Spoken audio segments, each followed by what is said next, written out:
I'm no Miss America, but I have the secret to world peace. It resides in a change in our parenting practices, a change in which children are treated as equals at their core. Children who are raised as equals, neither tyrants nor serfs, have the potential to build a society based on tolerance, fairness, and equality for all. They have the possibility of becoming champions for peace. It isn't as though we've had other solutions that have been successful. We've built bombs to end wars, and then we've built bigger bombs. We've tried diplomacy and negotiation, threats and barricades, money and incentives, and still the bloodshed continues. The 20th century, for all its astonishing progress, has been a century of unspeakable violence, with over 200 million deaths and endless injury and destruction. The 21st century, in its first decade, has seen genocide, terrorism, and mass killings, with no end in sight. Philosophers and theologians, psychologists and sociologists, as well as world organizations such as NATO and the United Nations, have attempted to identify the causes of a warlike mentality.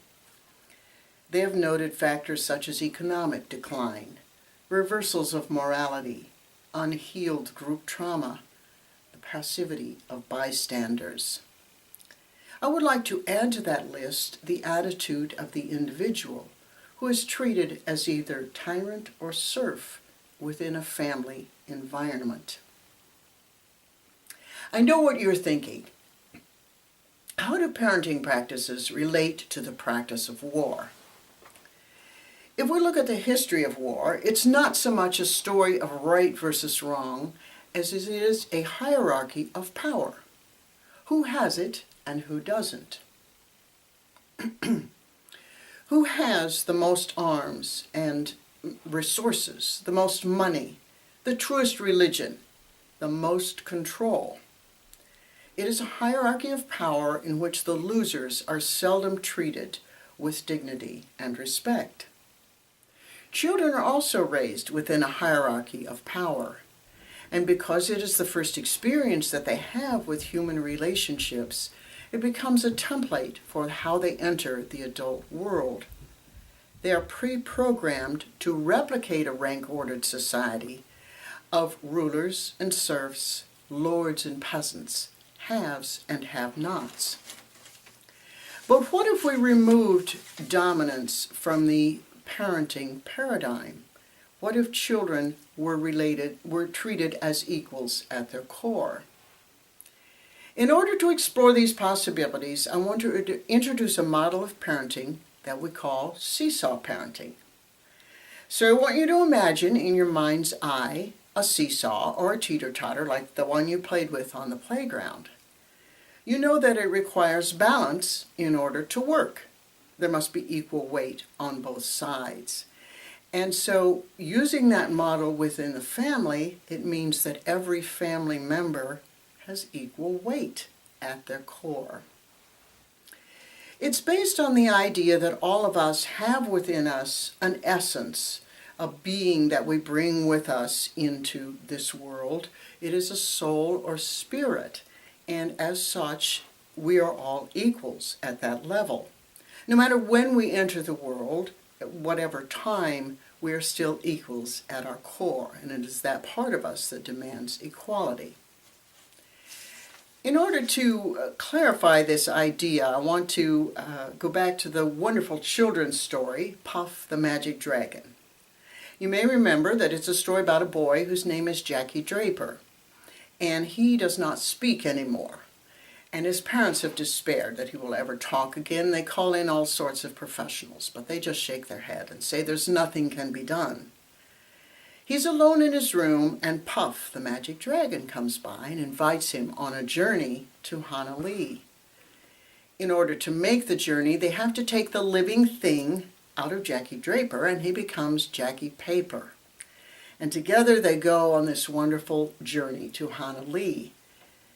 During these adventures, Jackie finds his courage, finds his voice, and in fact is able to save his dear friend Puff. He returns to his room and they put Jackie Paper back into Jackie Draper and he's able to speak again. So I'm talking about a model that would preserve this living thing within each of us, including parents and children. Now, what would this sort of parenting look like? Parents have to be in charge or children will run amok. Well, it would certainly raise some difficult questions, but I'm talking now not about the differences in size and experience between parents and children, but rather the ways in which we are equal. If you're around children very much of the time, you come to understand that they know much more than we give them credit for. In fact, in some ways, they exceed our capabilities. How many of you have been helped with a computer issue by a 9-year-old? What about a 6-year-old? And what about a 3-year-old? We know that they surpass us in energy. There was a study in which an athlete in the prime of conditioning was asked to follow a 2-year-old around for a day. He could not do it. So we know that their energy level exceeds ours. We're talking now about what it would look like to have equality within a family.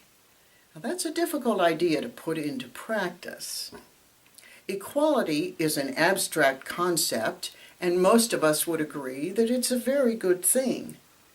But when it comes to putting that principle into play within our family, it becomes very challenging, especially if we have been raised as either tyrant or serf within a family of our childhood. It requires a lot of self-exploration and some reprogramming at deepest levels in order to actually make this happen. Bob and I both came from difficult childhoods, but we made the decision early on that we were going to parent our children differently than we had been parented. We had many years of therapy. Bob was raised by missionary parents in Prague, in Czechoslovakia. First, during his childhood, it was occupied by the Nazis and then later by the communists. The mission took precedence over everything else in the family, and the children were raised by God or by chance, depending on your point of view. My father was an attorney. He was a gruff and domineering man who did not engage with his children. My mother was extremely anxious, and her own core essence had been badly injured. She tried to compensate by controlling everything in her environment, including her children. And that meant she attempted to control the most basic kinds of things, such as eating, sleeping, and personal hygiene. So it was a difficult matter for Bob and me to parent our children differently. Over the years, we developed a model that we call seesaw parenting.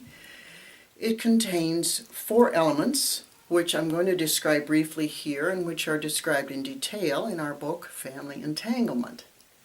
They are commitment, connection, balance, and belief. So going back now to the seesaw model, the commitment, when you apply it to that model, is like the fulcrum of a seesaw. Without a fulcrum, the seesaw goes sliding down the hill. Well, within a family, if you don't have commitment, you don't have that fulcrum. You don't have that promise that parents make to their children that they will be with them forever. It is a promise that they will never have to face that deepest of all human anxieties, which is abandonment. It is the astronaut whose tether to the mothership is cut and lets him hurling off into endless space.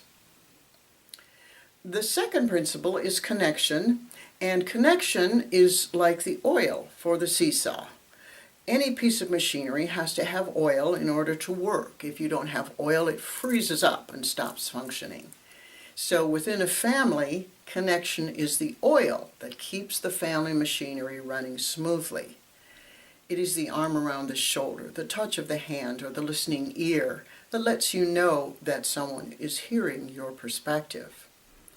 Balance is pretty self-evident. With a seesaw, it has to be equal on both ends. And within a family, it means that every person has weight.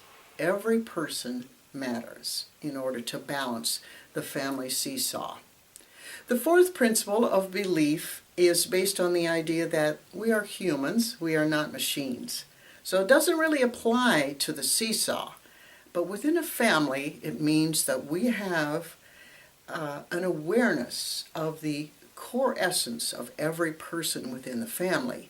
Even though we cannot see it, we believe that it is there, and we believe that their spirits are large, even though their bodies are small. So let me consider now a couple of situations to see how this would apply. We have two families. They're both considering a move to a different area. In the first family, the father has decided that he wants to move back to the farm. He was raised on a farm and he wants to return to his rural roots. It's his decision. He doesn't really consult much, except he makes one concession to his wife, and that is that the farmhouse will be installed with indoor toilets. So the move takes place and over the summer, and in the fall, the children go to a new school with new children and new teachers. The 8-year-old girl is very shy and does not respond well or quickly in new situations. So she cries every day on the bus on the way to school. Now in the second family, they are also considering a move to a large urban area. But in this family, they have a family meeting to let the children know that the move is taking place. The little boy jumps for joy. The little girl bursts into tears. The father realizes that he has been a little premature, and so he spends time with both of the children, reassuring them, listening to their concerns, and helping them adjust to this idea. So we have two different situations. In both situations, commitment is present. That is, both sets of parents understand that they need to provide for their children until they are grown. But we found that commitment, while it is essential and not present in a lot of families in the present time, it is essential, but it is not enough for this model to work. You must have connection, and that is this oil, this lubricant that keeps the family machinery running smoothly. In the first situation, it was not really present.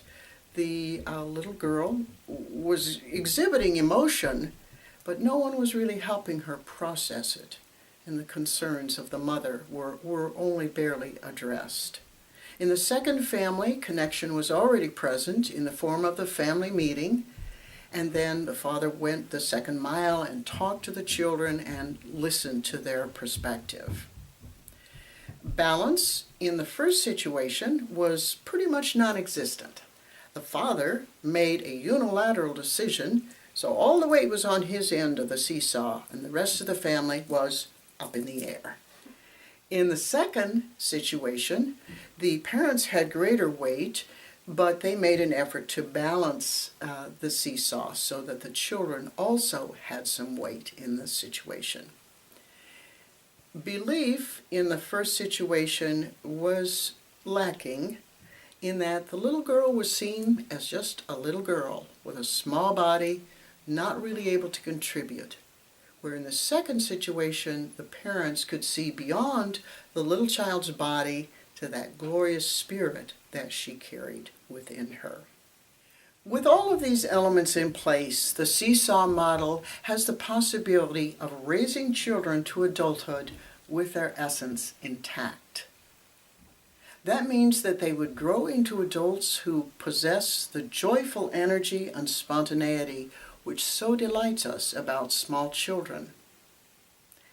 They have known honor and respect for their individuality, and so they would be able to extend that to others in return. Having had most of the important things of life, they would be motivated not by greed and fear, but by love and generosity. The conflicts over land, money, ideology, and power would pale in significance in comparison to the opportunity to pursue their dreams. They could stand up for the oppressed, fight for those who are bullied or victims, and they have the potential to become champions for peace. I understand how difficult it is to imagine pursuing this kind of parenting given the society that we have today. It would mean a cultural shift in which our priorities would change so that we would build family-friendly communities, provide basic needs and educational opportunities for all. Human relationships would take precedence over financial and political empires, and they would keep pace with technological innovations. It would mean placing human relationships at the top of our pyramid of priorities, and it would begin at the beginning of our lives. The rewards would be great. Take the opportunity today to look into the eyes of a happy, healthy child, and you will see a light for the world.